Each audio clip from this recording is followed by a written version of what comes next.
Hello everyone, इस video में हम पढ़ेंगे क्लास 8 साइंस का chapter 3 synthetic fibres and plastics के क्वेश्चन आंसर्स। पूरा एक्सप्लेनेशन हम इसका अच्छे से समझेंगे। तो पहला क्वेश्चन है, explain why some fibres are called synthetic. कुछ फाइबर्स को हम सिंथेटिक क्यों कहते हैं? तो देखिए इसका आंसर है, some fibres are called synthetic because they are man made. Fibres क्या होते हैं? जो आपके कपड़ा होता है ना, कपड़ा बहुत सारे फाइबर्स से मिलके बना हुआ होता है, बहुत सारे रेशों से या बहुत सारे धागों के टुकड़ों से मिलकर के एक कपड़ा बनता है। तो वही जो धागे होते हैं उनको हम फाइबर कहते हैं। और सिंथेटिक फाइबर वो होते हैं जो नेचुरल नहीं होते, जो हमें नेचर में नहीं मिलते, जो ह्यूमन ने खुद बनाए हैं, फैक्ट्रीज में, लेबोरेटरीज में बनाए हैं, वो होते हैं सिंथेटिक फाइबर।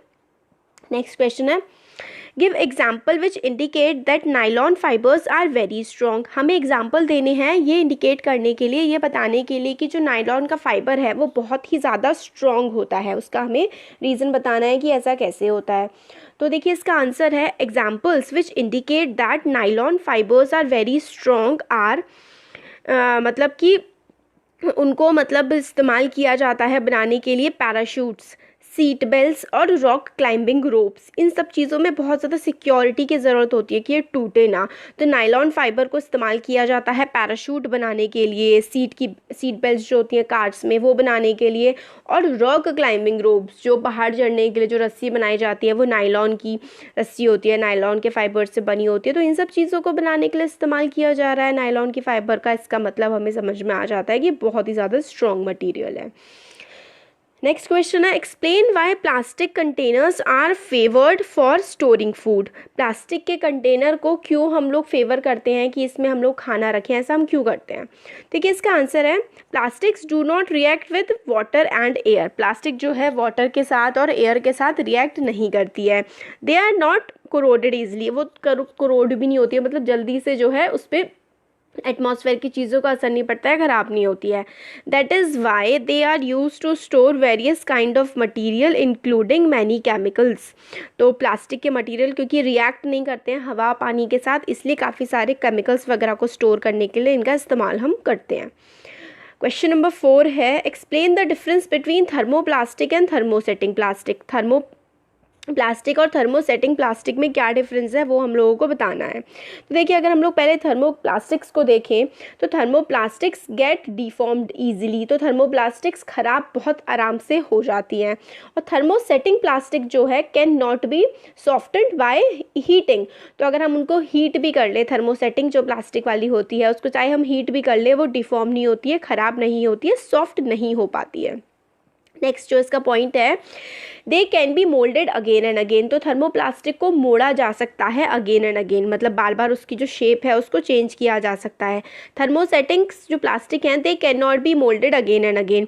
थर्मोसेटिंग जो प्लास्टिक है इनको दोबारा दोबारा नहीं मोड़ा जा सकता है। थर्मोप्लास्टिक्स जो हैं पॉलीथीन और पीवीसी जो है वो थर्मोप्लास्टिक्स के एग्जाम्पल हैं।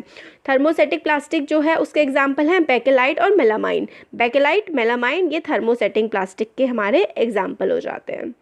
तो थर्मोप्लास्टिक जो है उनको मोल्ड किया जा सकता है, शेप चेंज हो सकती है। थर्मोसेटिंग, देखिए सेटिंग से हमें समझ में आता है कि वो सेट हो गई है, अब उसको आप चेंज नहीं कर सकते। नेक्स्ट क्वेश्चन आता है हमारा इसका, explain why the following are made of thermosetting plastic. Explain करना है कि इन सब चीज़ों को थर्मोसेटिंग प्लास्टिक यूज़ करके क्यों बनाया जाता है। तो देखिए पहला इसका है सॉसपेन हैंडल्स। जो सॉसपेन होते हैं उसके जो हैंडल हैं उनको हम थर्मोसेटिंग से क्यों यूज़ करते हैं, क्यों बनाते हैं थर्मोसेटिंग प्लास्टिक से? तो देखिए because it do not gate deformed on heating. Thermosetting plastics heat करने पर जो है, उनको गर्म करने पर डिफॉर्म नहीं होती है, चेंज नहीं होती है उसकी शेप। तो इसलिए हम सॉसर पैन जो होता है, हमारे फ्राइंग पैन्स जो होते हैं उसके जो हैंडल है वो थर्मोसेटिंग प्लास्टिक के हम लोग इसलिए बनाते हैं ताकि हीट उन पे लगे तो भी उनकी शेप्स जो है वो चेंज ना हो। नेक्स्ट आता है electric plug switches, plug boards. इनको हम लोग थर्मोसेटिंग से क्यों बनाते हैं? क्योंकि because it is poor conductor of heat and electricity. Thermosetting plastic poor conductor होते हैं हीट और इलेक्ट्रिसिटी के, खुद से इसको पास नहीं करने देते हो। इलेक्ट्रिक बोर्ड तो पुअर कंडक्टर होने चाहिए, नहीं तो करंट ही लगता रहेगा भाई लोगों को, है ना। इसलिए इस्तेमाल करते हैं हम लोग इनका थर्मोसेटिंग प्लास्टिक का इनमें। नेक्स्ट क्वेश्चन हमारा आता है, कौन कौन से हमें मटेरियल बताने हैं कि कौन से रिसाइकल किए जा सकते हैं और कौन से रिसाइकल नहीं किए जा सकते। तो रिसाइकल क्या क्या किया जा सकता है, प्लास्टिक के टॉयज़ को, प्लास्टिक की चेयर को, हमारे जो कैरिंग बैग्स होते हैं जिनमें हम सामान लाते हैं उनको, और plastic covering on electric wires, जो इलेक्ट्रिक वायर्स के ऊपर प्लास्टिक की कवर होती है उसको भी रिसाइकल हम कर सकते हैं। और बॉल पॉइंट पेन जो होते हैं उनको रिसाइकल कर सकते हैं। प्लास्टिक की जो कटोरियाँ होती हैं उनको हम रिसाइकल कर सकते हैं। रिसाइकल क्या नहीं कर सकते, टेलीफोन के इंस्ट्रूमेंट्स जो होते हैं, वायर्स वगैरह, कुकर के हैंडल को और इलेक्ट्रिकल स्विचेस को, इन सब चीज़ों को हम रिसाइकल नहीं कर सकते। नेक्स्ट क्वेश्चन आता है, Rana wants to buy shirts for summer, should he buy cotton shirt और shirt made from synthetic material, advice Rana giving your reason. तो एक राना है, उसको आपको एडवाइस करना है कि उसको गर्मियों में किस तरीके के कपड़े खरीदने चाहिए। समर के लिए उसको क्या कॉटन के कपड़े खरीदने चाहिए या फिर सिंथेटिक मटेरियल के, तो वो आपको उसको एडवाइस करना है कि उसको किस तरह के कपड़े गर्मियों के लिए खरीदने चाहिए और उसका हमें रीज़न भी बताना है। तो देखिए इसका आंसर हो जाएगा, he should buy cotton shirts because it is natural fibre not sorry, देखिए हम लोगों को कॉटन की शर्ट्स जो हैं वो उसको करनी चाहिए एडवाइस की, वो गर्मियों के लिए कॉटन की शर्ट ले, क्योंकि नेचुरल फाइबर जो होता है वो स्वेट को जो है वो सोक नहीं करता, क्या होता है स्वेट को इवेपोरेट कर देता है। इसलिए क्या होता है कि हम लोग अगर स्वेट इवेपोरेट हो जाता है हमारा तो उससे हम लोगों को कूलिंग इफेक्ट फील होता है। नेक्स्ट क्वेश्चन है, give example to show that plastic are non corrosive in nature. हमें एग्जाम्पल देना है कि प्लास्टिक जो होते हैं उसमें कोरोजन नहीं होता है, मतलब उन पर जंग वगैरह नहीं लगता है, नॉन कोरोसिव होती है नेचर की, उसका हमें एग्जाम्पल देना है। तो देखिए आंसर हो जाएगा, plastic bottles are use to store many chemicals, we use plastic bucket and mug in bathroom. तो हम लोग देखते हैं काफ़ी सारे केमिकल को स्टोर करने के लिए प्लास्टिक की बॉटल इस्तेमाल करते हैं, हमारे प्लास्टिक के मग होते हैं, प्लास्टिक की बकेट्स वगैरह होती हैं, तो उस पर क्या देखते हैं हम जंग नहीं लगता। पहले लोहे की बकेट होती थी तो जंग लग जाता था, ज़मीन पर भी, उन पर खुद पर भी। तो प्लास्टिक की यूज़ करते हैं तो जंग नहीं लगता है, तो हम लोग को समझ में आता है कि नॉन कोरोसिव होती है ये। नेक्स्ट क्वेश्चन है, should the handle and bristles of a toothpaste B made of same material, explain your answer. क्या जो हैंडल है टूथपेस्ट का और उसके जो दांत होते हैं ना जिससे हम लोग ब्रश करते हैं ब्रिसल्स से, वो सेम मटेरियल से बने होने चाहिए, और हमें इसका आंसर को एक्सप्लेन भी करना है। तो देखिए आंसर है, no, the handle and bristles of toothpaste should not be made of the same material because bristles should be soft and handle should be hard. तो एक ही मटेरियल से ब्रिसल और उसका हैंडल नहीं बनने चाहिए, क्योंकि ब्रिसल्स जो है वो हमारे दांतों को ब्रश करते हैं हम लोग उससे, तो वो होना चाहिए सॉफ्ट, और उसका जो हैंडल है उसको हमको पकड़ के ब्रश करना होता है तो वो हार्ड होना चाहिए। इसलिए इन दोनों का मटेरियल अलग अलग हमारा होना चाहिए।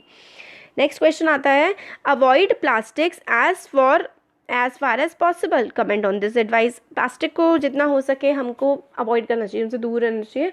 क्यों करना चाहिए भैया, ऐसा क्यों एडवाइस देनी है, कमेंट करना है इस बारे में। तो देखिए इसका आंसर है, प्लास्टिक से हमें दूर क्यों रहना चाहिए, क्योंकि it is not environment friendly नहीं होती है, बायोडिग्रेडेबल नहीं होती है।